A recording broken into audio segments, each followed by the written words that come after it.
with Connor Abreu, TNL Performance.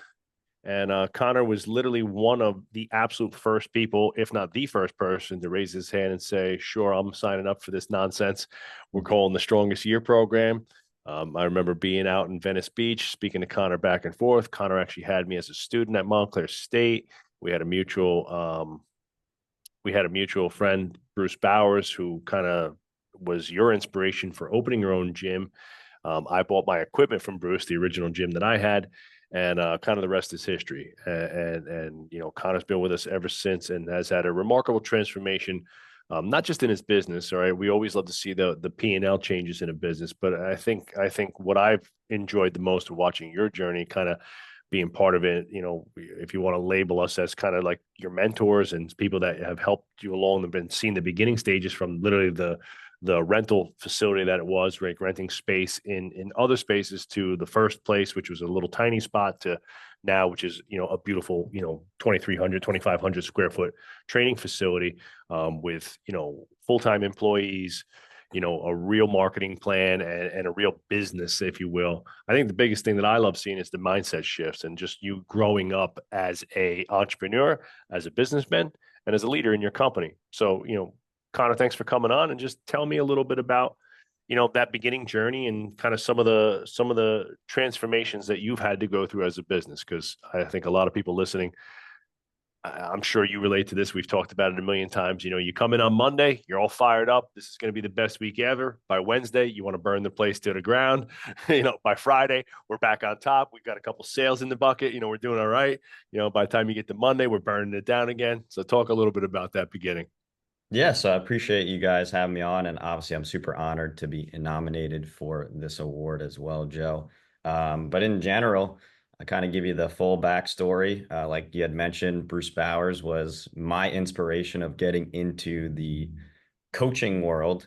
And after seeing that, I could have a true career in this. I wanted to be able to give back to the next generation of athletes, and provide them with a similar experience to what, he gave me. And as one of the few people who believed in me as a scrawny, 5 foot, 100-pound freshman in high school, when other people didn't really believe in me, to be able to inspire young athletes like that and help them, transform into the best versions of themselves. And then, after getting experience in the college sector and the private sector, like at places like Cressy Sports Performance, I felt as though the private sector was my real calling.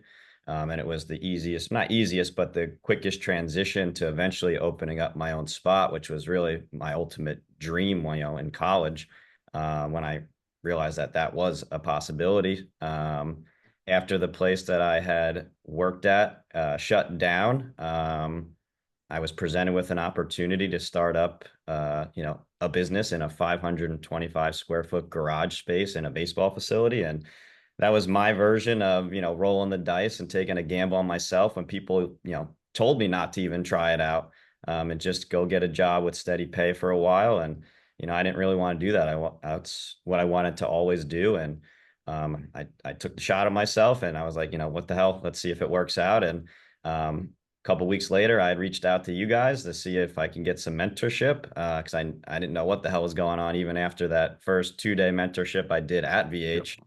I really needed that daily, weekly, monthly accountability to help this thing get off the ground. And we went from less than 15 members in the first 6 months. First year I didn't even have probably more than 25. To now we're serving 100 members on a monthly basis. Not just exclusively baseball players anymore. We've gone from middle school athletes to professional athletes to adults who haven't seen the inside of a gym in 10 plus years, right? Or even are just starting their fitness journey into a solo brick and mortar space where don't have to worry about dealing with other people's nonsense either. So it's been a whirlwind. We got through COVID too, and now I have, like you said, two full-time coaches, and things have been kind of getting seasoned a little bit more and matured more over time. And I really want to scale this thing to see what its true potential could be down the road. That's awesome, man. And I think, like, you know, I think that one of the things I'm most proud of as being a business consultant and coach to you and to you. Obviously, you know the other gym members in our Strongest Year program was getting through COVID and was, banding together as a group and relying on each other and sharing ideas and inspiration with each other. And when I look back at that, everybody who was in that mastermind, everybody who's, remained in there, made it through the other side. And we all, got smacked in the face a whole bunch for that kind of like that 2 year, 20 and 21 were pretty much trash. Mm-hmm. And we started to rebound a little bit in 2022, and then obviously 23 for most of us had a decent year, and now we are 24, and we're on the rebound, and fitness as a whole is on the rebound, and we're looking forward to a big year coming up. Talk a little bit about you specifically. One of the things that you put in your document was, obviously the increases in revenue, which we'll talk about in a second, but the decrease in your coaching hours. Something that we teach a lot in the business mastermind is what we call the coach owner paradox, that intersection between you being a great coach. Now, I remember you from the very beginning, and you were like, Mr. X's and O's, Mr. Eric Cressy. You were like little Eric Cressy. I know you did a mentorship up there. You were really big on the Cressy performance systems. I remember you had every single person had their own individualized plan. It was like, it was excellence in the realm of programming, but it was chaos in the world of business, right? Because the programming was such a big part of the time that you had to put into things.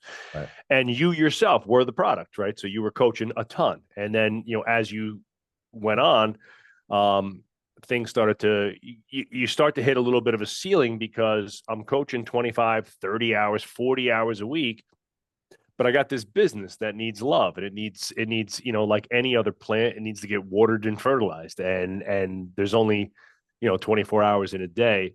Talk to me a little bit about that coach owner paradox, and like what was really the shift for you to say, like, look, I'm not serving my business the best by being on the gym floor 30 hours a week or whatever it was. And how did you make that switch? What were some of the things you did there? And how did you have to systemize and streamline to make that happen? So there's a couple of things, first thing was realizing that I hired coaches to coach, right? And, and have nurtured them over the past couple of years, like in Sean's case and Mm-hmm. Davis, about a year and a half, just about now, and Mm-hmm. letting them, become the superstars out there and realizing that they need to have the spotlight. And I don't necessarily need that spotlight of like, I'm the person, if I go out there, that everybody just flocks to, and they need me to help them, with their programs, right? So Mm-hmm. realizing that, and that I made the investment and that, they're going to help carry, the business in terms of that realm. It was just getting out of my own way, right? And realizing like, what else can I do now? If I have two guys on the training floor for X amount of hours a day or certain hours, what could I do that doesn't need to be involved with coaching, right? And that was the marketing and more sales tactics, retention, stuff like that. And essentially putting myself in that owner's mindset of what can I do to work on the business, as cliche as that is, but I never actually fully adopted that mindset.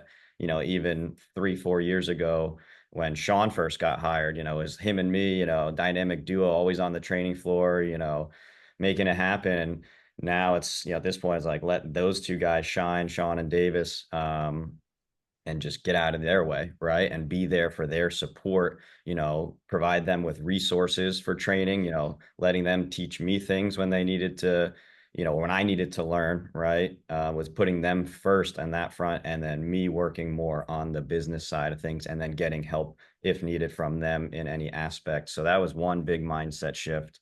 Was just like adopting how can I work on the business versus always being in the chaos of training, and then making things easier for myself, right? And us as a staff with, we just recently invested in a training platform, and that was something that I know you and a few other people Mm-hmm. have really pushed hard. And we were, And just to clarify for people listening, you mean a digital platform where you house all your training, programming, and stuff like that? correct. Yeah. So it was Team Builder, right? So Team a Builder, okay. software platform. And, Yep. now that's going to cut down the hours even more, than what we were already doing from the process that we had created. And, we invested in a CRM, for Mm-hmm. all of that stuff, so that not only I didn't have to do everything, it was a system that the staff could see everything and also Yep. help me out in terms of communication with clients and everything along those lines.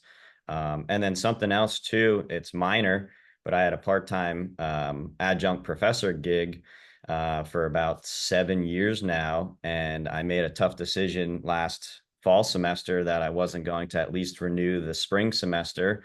And it was probably one of the best things that I've ever done. It expanded my schedule by about 8 to 10 hours a week because of an hour-long commute each way to the university. Having to figure out who's going to look after my dog while I'm teaching, stuff like that. And, class prep, as you know, Yep.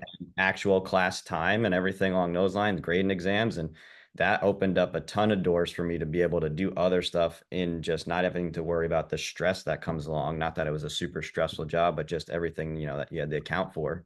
I Right. analogize it, again, I'm in the same boat and I've been doing it now. This is year 21 adjuncting at Montclair State. We did it together. We used to see each other a lot down there, in the early stages when you first started.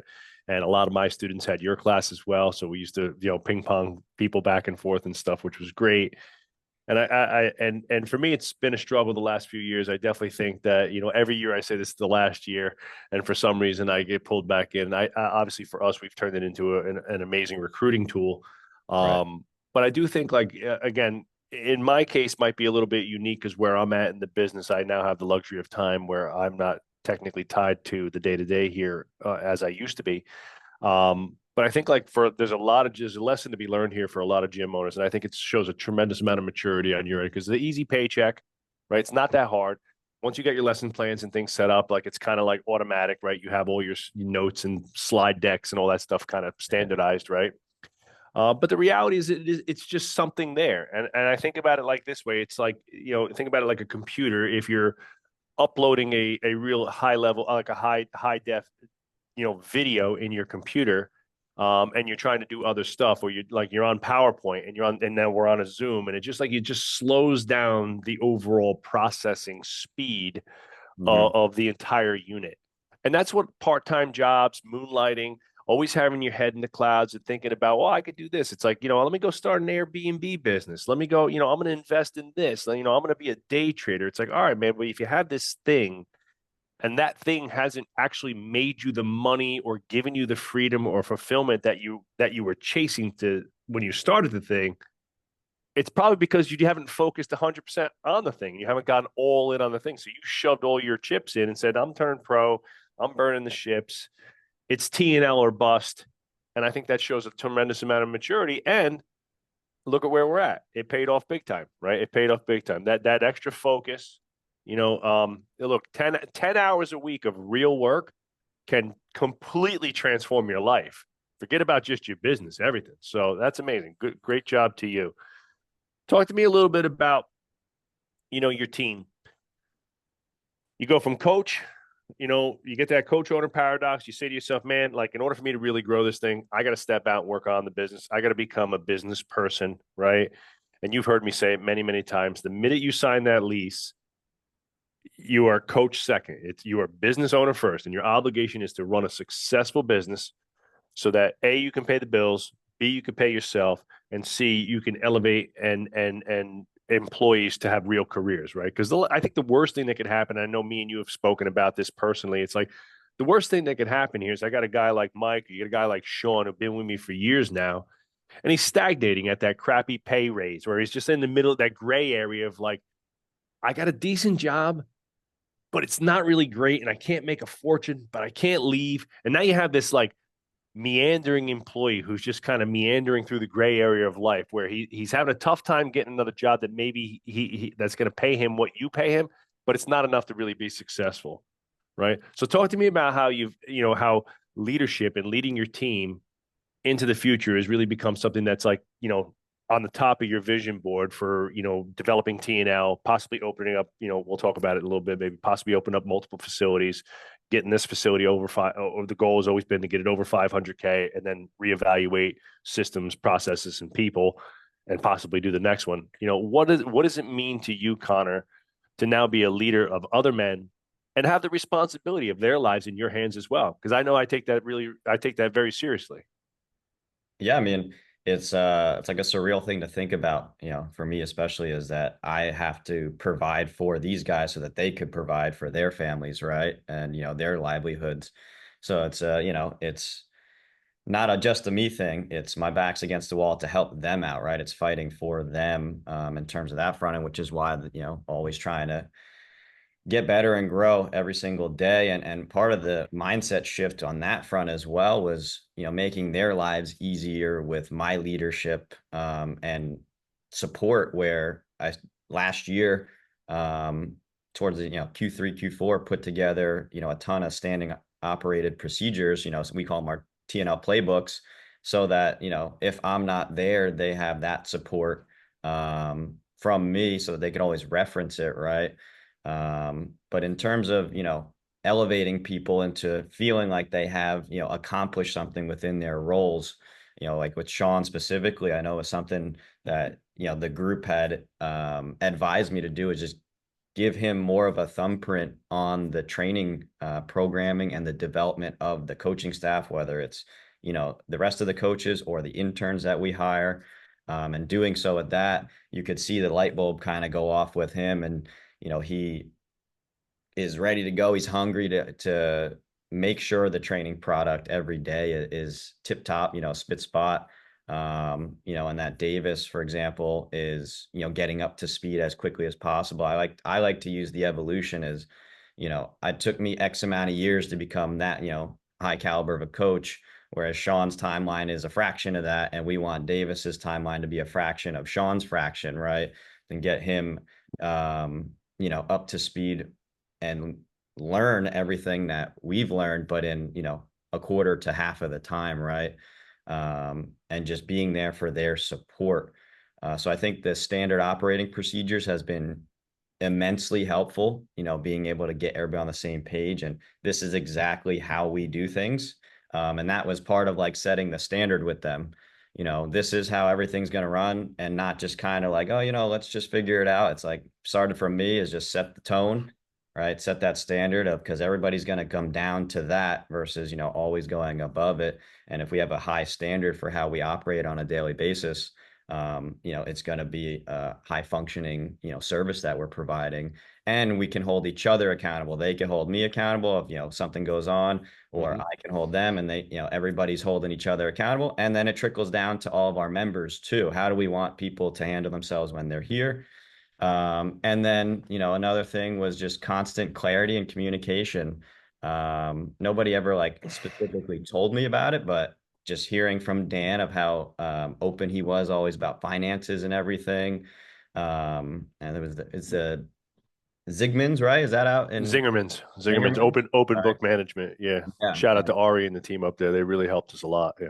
Yeah, for sure. And Dan kind of, you know, pushed that on me a little bit. And I was Hmm. like, you know what? Instead of trying to beat around the bush with these guys, especially when Sean was starting up, you know, like, ooh, like we're doing this much revenue, or, you know, Yep. hey, this is a decent month. It's just like, hey, these are our numbers this month. These are my members. You know, this is what's driving the revenue number. And just having complete clarity with them and on the finances, but also with, you know, their roles and responsibilities, and Yep. making sure their schedules are super clear.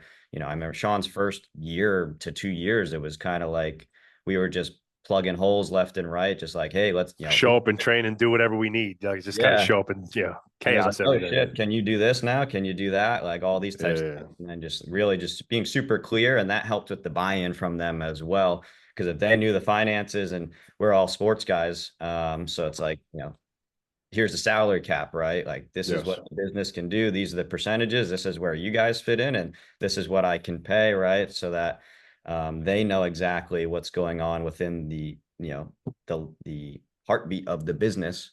Yeah. And then, you know, creating clear incentives for them as well has kind of put another fire under their ass to make sure we hold that standard and hold the line every single day with our membership standards. And so that they know that if they do that extra little bit, they're going to get compensated for it too. That's awesome. I think, it's a testament. Again, I always say, like, when people say to me, and I've heard this before, and you'll hear it at some point in your life cycle of being a business owner, man, you're so lucky. You found such great people, right? And I say, man, there's no such thing as luck in business. I attracted people. right? I attracted a certain type of person because of the actions, moralities, culture that I had created internally for myself. And I think you the same. Again, when I look at you, I've known you since you were literally a kid, since you were 18 years old or earlier, even like when you just literally, 18, 19 years old in college. And the reality is that you held yourself to a high standard of doing the work. Got great grades in high school. I mean, in college, did really well. Was a good athlete. Trained hard. Everything I know from Bruce, he was like this kid was literally, he was undersized and under recruited, and he was one of the hardest workers in the room. And I think you set a standard for yourself by the culture that you build for yourself. And I say, I always talk about internal culture before you're ever going to have a culture in your business. And everybody talks about, oh, we have a great culture in a small business. It starts with the owner and operators having a way in which they handle their own business. Are you on time? How do you speak to other people? Do you have dominating work ethic where you're up at 8 o'clock, 9 o'clock, 10 o'clock at night doing the thing, right, to get it done, right? Are you the first one in on a Sunday morning when ain't nobody want to be in on a Sunday morning? Like nobody wants to work Sunday morning. That's just a fact. But when you do, and you have to, and you show up with a smile. Are you the guy showing up going, man, Sundays suck? Are you the guy showing, hey, everybody, we're here. Let's make the best of it. Let's have a great day. Let's get it done and make sure everybody leaves here happy. So I think you've created a great culture internally with that internal dialogue that has transcended into really good people who've bought into that. And now you can lead through them, because you have your version of Big Mike, Adam, and Dan in your facility now. And I posted a funny video yesterday, and I reposted. It was like, either I met two of the greatest dudes I've ever met, or just two Yeah. dipshits who were too stupid. Dan had no options because he graduated in '08 and the market was shit, and all Mike wanted to do was have a job where he could lift weights and get paid, and have a 2 hour lunch break, and bring his rolling lunch cart to work every day. Here we are 18 freaking years later when Dan 15 years later with Mike, and they're two world-class operators. So that's really where I see, Sean and Davis and the guys that you're building up.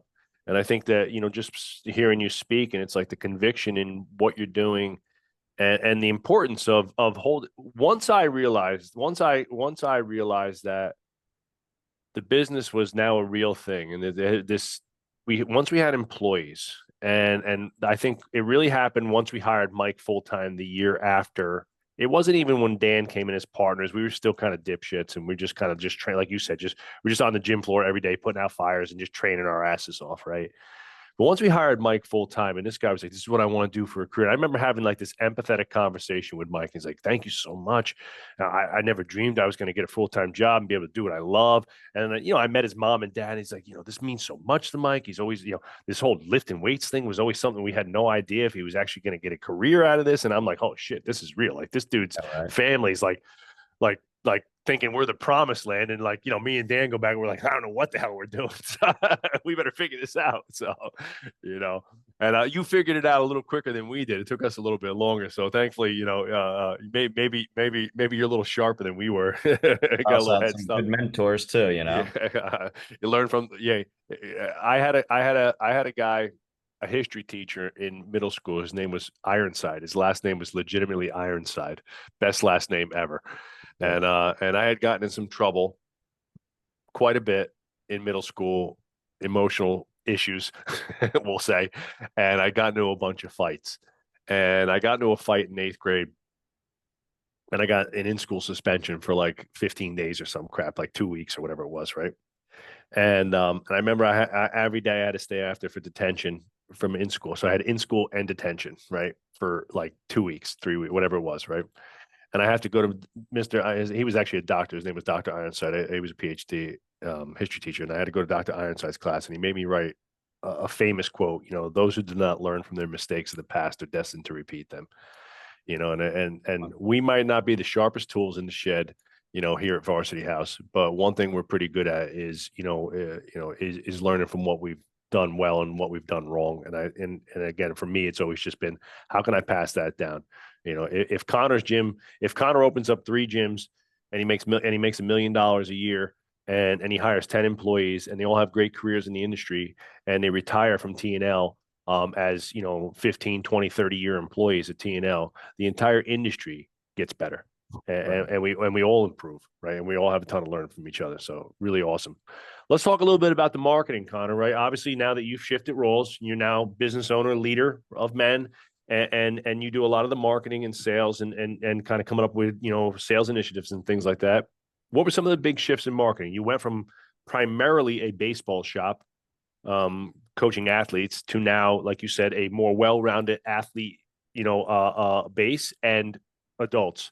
What really were some of the big shifts in the marketing that have cleaned up and, let's call it, stabilized the lead flow in your business? Yeah, so I think the biggest thing was probably just consistency, right? We revamped the adult personal training program Q4 21, and we just had a couple of dads of athletes, and Mm-hmm. I was just trying to see, I was like, hey, like, you got anybody else that you want to recommend, blah blah, like, refer. And never really put out consistent marketing initiatives for the adults, whereas with our blocks with the athletes, we knew 4 times a year we were going to put out 4 to 5 weeks of like heavy marketing and sprinkled some stuff in between those periods to get our enrollment up for our elite athlete blocks. So I think the biggest thing was just consistency and not being afraid to just throw something out there and give people some bones, right? It was a hard conversation I had at the end of last year with you guys, was just give as much, give 30 days for free to all the parents, starting January 1. And just kind of taking that mindset of just, hey, and Vince Gabriel, I spoke to him, and it was, if people aren't, coming in the doors, it's probably because your offer's not good enough, right? It's got to be something that, you know, has that light bulb for people like, oh shit, I should probably try this out. This is Mm-hmm. a good way to get in there, and at least let me see if I like it, right? Yes. So just that. We did, every block now is Athlete Parent Appreciation Month. So the block that, or the month that the block starts, we send out handwritten cards to all of our athletes' parents, to their home, and say, hey, thank you for signing up, little Susie or whatever. We're really excited to help them, become the best version of themselves. And on the house, here's a free month of training to help you with any of your fitness goals, right? So doing that, sending that out, on a monthly basis. And then, really going hard with our 6 week transformation challenge and being consistent with that, and making that a big thing, both internally and externally. And then on the adult offer side, just coming up with, funky promotions. We did the Mother's Day, the Father's Day, we did a summer shred, right? Like little mini sales in a Yeah. sense. Yeah. Just like 30-day jump starts, just, Hermosi Yep. rewrap the wrapping paper, right, to Yep. something different. And, changing the offers up and seeing which ones are working better and which ones don't work as well. And then seeing what we can continue to do better, and try to do the same things that worked well. So those are on the adult front in terms of like the general consistency of trying to get people in the door. Obviously, our CRM has helped out on the automated side of Mm-hmm. every member's getting messages, every so often, for referrals, reviews, that type of stuff. Yep. And then in terms of the athlete side, we have that pretty down pat at this point, but we partnered with a couple of local organizations and sports clubs, which is something we never really did in the past.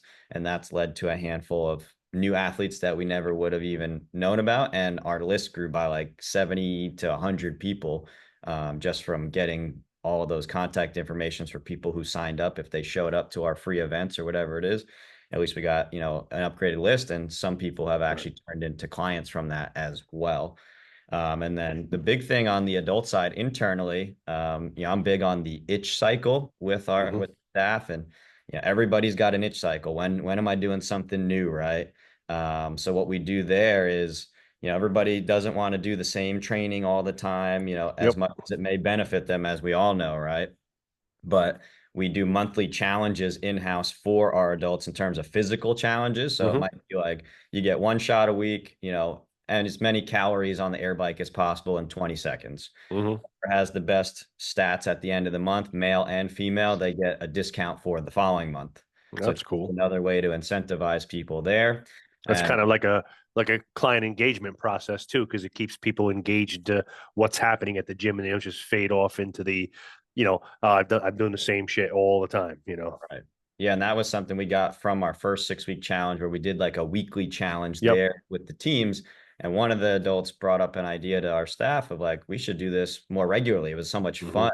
So that's where we took, let's do it on a monthly basis and then give people, for the ones that who crush it and actually try hard, let's give back to them and give them some money off for their next month because they're into it, right?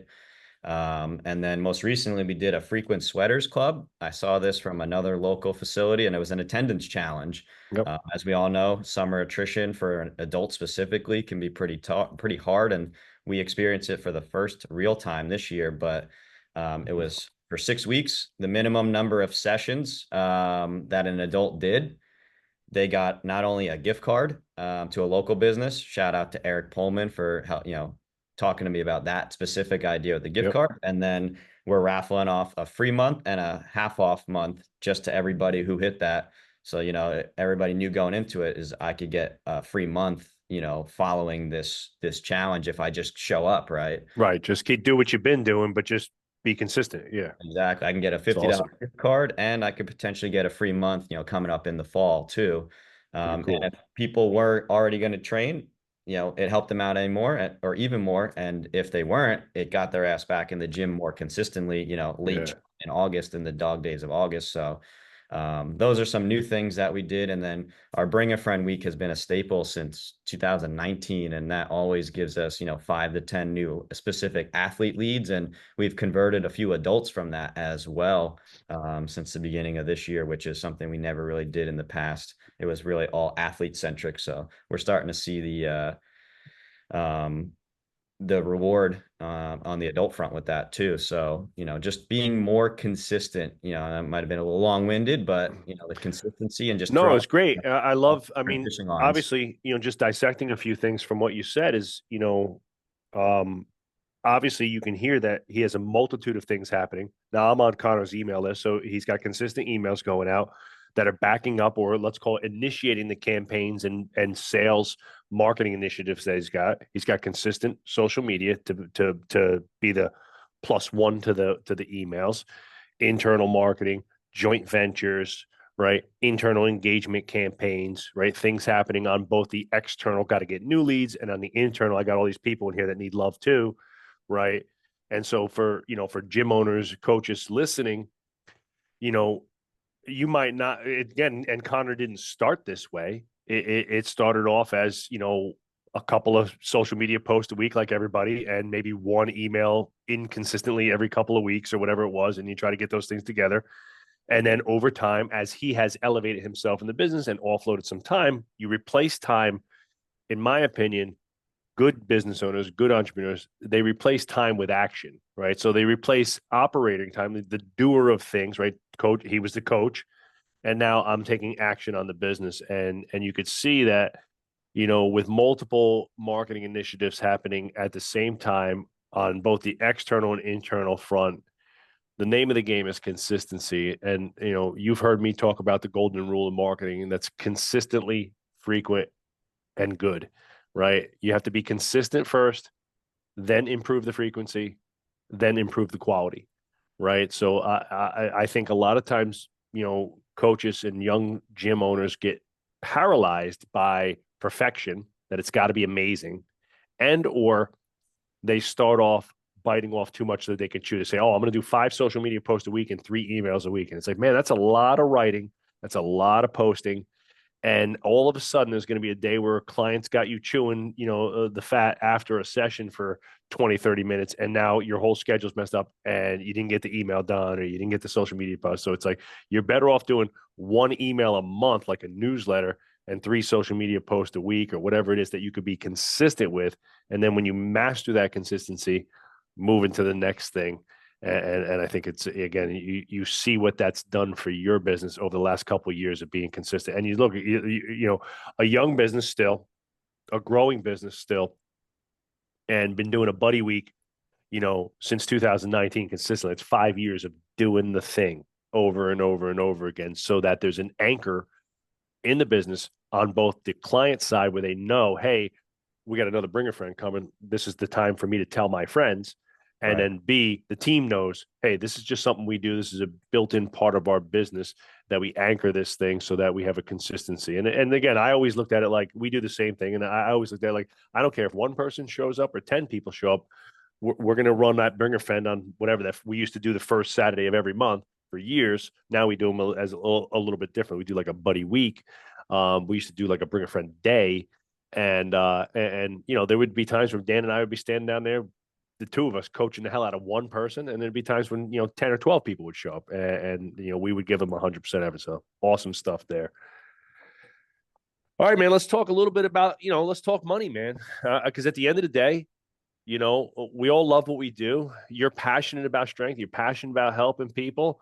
Um, Before we get into the nuts and bolts of some of the revenue changes and some of the big, obviously, money things that you put in your doc, like, you know, I always think about, I always think about what used to get me excited as a coach, right? Was athletes hitting PRs, you know, big lifts in the gym, weights clanging and banging. We'd have our football meet. We were more of a football shop. So we'd have our football crew in here. Some kid would rip a, 600 freaking 20-pound deadlift or something like that. The whole place would be going bonkers. And I remember just like literally sweating, like goosebumps. And we get so jacked up, right? And then as you start to get older and you remove yourself and you've seen that done that 100 times, like very little gets me excited in the realm of strength anymore. It'd have to be something, unbelievable to really get me pumped up. I get more excited about the females because we got some strong girls here. It's like when I see a girl squat 315, that's impressive to me. You know what I mean? It's like, man, that she's put a lot of work in, right? Because that's hard. To me, that's the equivalent of like a male athlete squatting like over six, like very, very difficult mark for a young female athlete to get a hit like a decent squat over 300 pounds. So, but again, now my high is we run a BOGO or a sweepstakes. We get 200 opt-ins and we sign up 20 people, right? And my excitement comes on the P&L, and obviously my role as the head of marketing is the lead sheet, right? And it's like this initiative got us 150 leads and 25 conversions, right?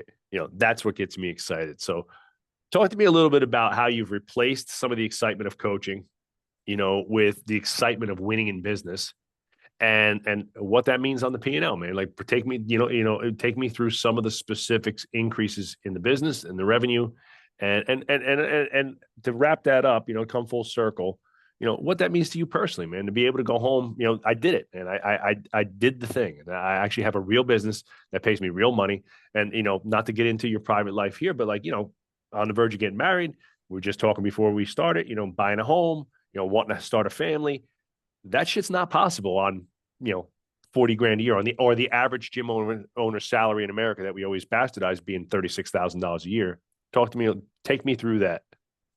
Yeah, I think it's one. I've always been somebody who has like, I know you talk about internalizing like the culture, but like even goals wise as an athlete, I always was just kept it to myself, and I never really like spoke it out loud or like wrote it down. Like this year, I'm gonna steal 20 bases, or hit 300, whatever it is. And over the years, I've become very big on like manifesting things. And I changed my phone background to what are the goals for this year? Several months Dan ago. showed me. I saw that. I was like, this guy's gonna win big this year. Yeah, and it's just like seeing the check mark come up next to those things is what really gets me going with that specifically. And setting the standards of like, our spring block is typically our worst enrollment for our athletes specifically, and we set a standard for 20 more registrations, moving forward for every block than what we typically would get for the spring block specifically, and we hit it. It was a It's big awesome. accomplishment, and just that type of stuff. And um, seeing like the leads coming in, but it's just like setting the tone with the actual memberships and knowing the numbers, right? Um, that's probably what gets me going the most is if I see that these numbers are creeping up, it's just a byproduct, right? Our revenue is a byproduct of what's going on, day to day with the, how many registrations we have for the athlete enrollment, for adult membership, stuff like that. And knowing that we're hitting those numbers and everybody's operating, at a high level. And then seeing it come into the P&L sheet too. And then, setting goals, Dan challenged me specifically to have PR quarters this year versus like PR months, comparative to previous years or whatever. And so far, every quarter, has trended into a PR. And just knowing that we set something up, December, I think it was 22nd last year as a staff in our offsite like holiday meeting. And a lot of these things are starting to get checked off, which is really cool to me. And it's not just a byproduct of my work, it's their assistance and support as well. But then, seeing how the just percentages, I'm a huge numbers guy. I've always been very statty, you know, um, when it comes to like sports and everything. I just have like almost like a savant brain of just remembering things. And that's what really drives me, is just seeing numbers of like, we're at this, percentage wise, improvements from year to year, Mhm. and enrollments are blank going up X% from the previous year or the previous block. So those are things in general outside of like the specific numbers that really get me going. And it's really just setting up a clear path to success and reverse engineering it. And I never really actually started doing that intentionally until like a couple of years ago, like within the last 2 years or so. That's amazing. I mean, the numbers I'm looking at here, you put a bunch of numbers here. A 47, basically a 47% increase in revenue this year versus last year. We're off to a great, that's a pretty darn good start, right? We're coming into the home stretch of the year, into the fourth quarter, finished strong. But what I noticed the most is an 81% increase in profit. And that's just incredible, because obviously that's the profit, that's your pay, right? And that's the ability to grow the business, right? So when I look at profit, my biggest thing is I look at two really specific factors with why profit matters in a business. And that's one, that the owner operators can pay themselves the wage that they want to make and need to make in order to make this a real thing. So you could stop the teaching stuff. So you could stop telling your girlfriend next year, or whatever it is, or in the case of a lot of gym owners, so I can move out of my family's basement and shit like that, right? So there's a real Right. career there. And then obviously the ability to grow the business, because the profit becomes the nest egg for the next thing, right? And to a bank, if you're going to go get loans, you're going to get lines of credits, or you're going to fund it yourself, they want to see that EBITDA. They want to see that real increase in profit, right? And if you could do that over a period of a couple of years, where each year you have shown an increase in revenue, but even more so an increase in profit, that holds well for lending, whether it's private or institutional lending and stuff like that. What has that meant to you specifically, Connor? In terms of your ability to grow this business, start to extract a lot more money for yourself and make a real living at it. And how's that help transform your personal life? What is the increase in the business revenue done for you personally? I mean, it's helped me, move out of my parents' house. Number one, a few years back, when I started the business, it was like, might as well just hunker down for a little bit, in full transparency, as, some people may say it's embarrassing or whatever, but I don't really care. Did that a few years ago, and then I've been renting over the past couple of years. So that, and then, lifestyle or sorry, my dog started barking. Uh, That's okay. I saw somebody coming up to the door. It's a dog friendly podcast. We're cool. But yeah, it's just like, life milestones, right? Knowing that, in full transparency, I tried to get pre-approved for a house a couple years ago just to see where my numbers were at, like go into a combine or a showcase, right? To get Hmm. an idea of where you stand. And I was pre-approved for like $1,400 a month. And the guy was like, yeah, you're gonna have a hard time finding something in Jersey for that much, And it's Right. like, where are you gonna live, in Trenton? Um, Yeah. I'm not doing that. Beautiful So new high rise on the in Camden, right there in the corner. yeah, right. So it just put things in perspective for me that Yep. I have to work, and things need to start to grow for me to be able to get to that point where, I can buy a house and something that, I'm proud of, right? And it's not Mhm. just some little, shack on the side of the road. Yep. And then, getting engaged with my now fiance, and then the vision is to have a kid in a couple of years. So just like, thinking and seeing how much money these parents spend, as you may know, as a dad of a young boy, these parents dish out a lot of money for a high level of training, especially ones that they train themselves at the facility and they bring their kids in. It's like life gets very expensive once you start to have kids, from what I've seen. So Sure. just be prepared, and not really having to push pennies, right? And on the house front, not being house poor, right? Mhm. Where everything you make just goes right to your house, and your payments and all that. I want to be able to live, a pretty good lifestyle, right? So just seeing all the numbers and reverse engineering it again to how I can get to that point within the business so that financially I can support something like putting a, 6-figure down payment on a house, and be able to support, that, and, not have to think twice about it. So that's kind of where that thing. That's amazing.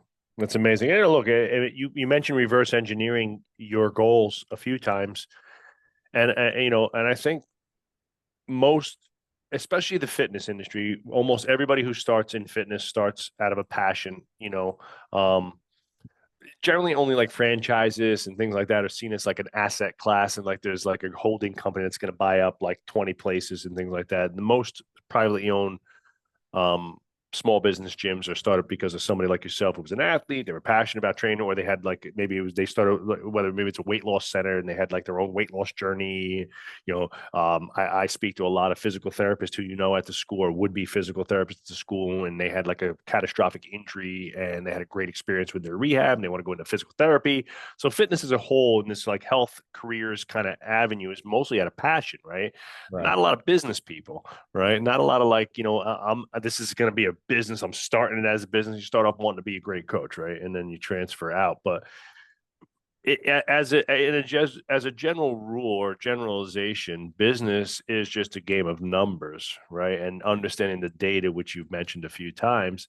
And like, if you know that your salary cap in a good business, we call this the 30-40 rule, 30-40-30 rule. But if you want 30% of your profit, you want, I mean, 30% of your gross revenue should be payroll, 40% expenses, and 30% profit. If you can hit those numbers, you're going to do really well, right?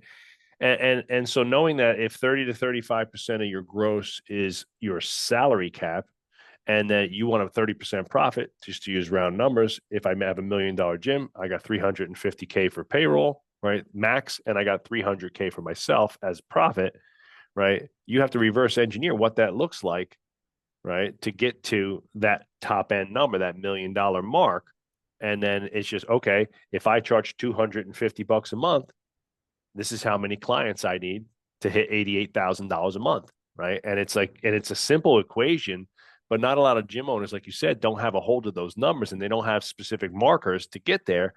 And you've seen how we've become, how you've become, and with the help of Mike Lissy and Ignite and the data scorecards and stuff like that. Well, if you become a data-driven business and you have a scorecard every week, and every week the mission is to just chip away, hit those singles, keep hitting the scorecard, 2 signups, 2 signups, 2 signups, 2 signups. If you have a goal, hey, let's get 3 signups a week. If we get 5 consults and 2 to 3 signups, we're going to hit this.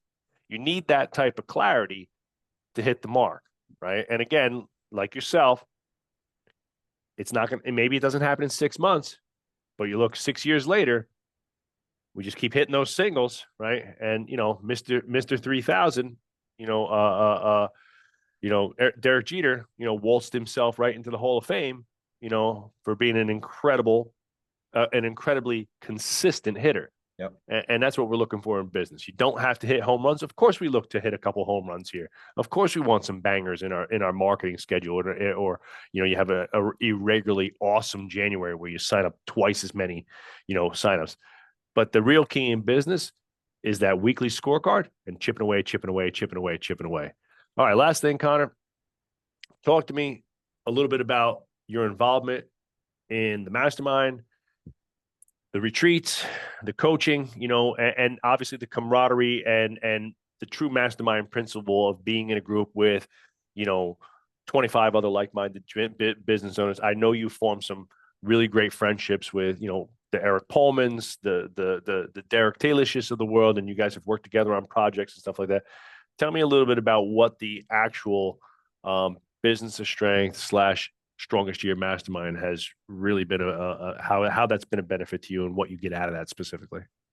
Yeah, I mean, for me, it goes down to like not being the smartest person in the room, because as ironic as it sounds, I do better when I have like structure and somebody telling me what to do. So nobody does that for me in the business, right? Because I'm the head, and just getting that support from, you, Dan, Adam on that front of like, hey, like I remember Dan was pretty hard on me the first couple of Hmm. years in the group of like, you didn't get this done. What's going on, right?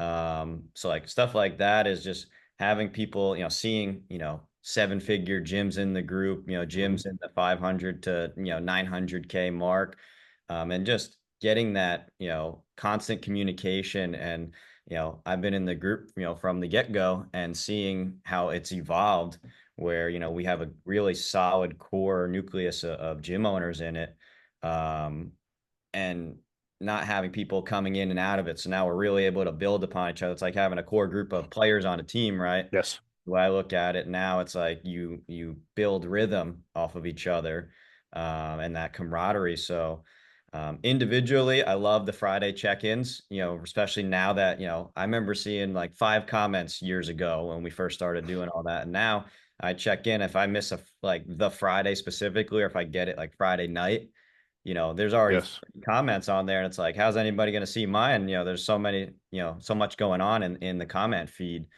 So that's really cool to see, and just seeing what people are doing on a weekly basis, and the constant, throwing ideas around into the main feed, from all the other gym owners, and also being able to throw stuff in there of like, hey guys, this is what I'm doing. What do you think? Or hey, Yep. what do you think on just I need support in this area, and getting multiple perspectives on that.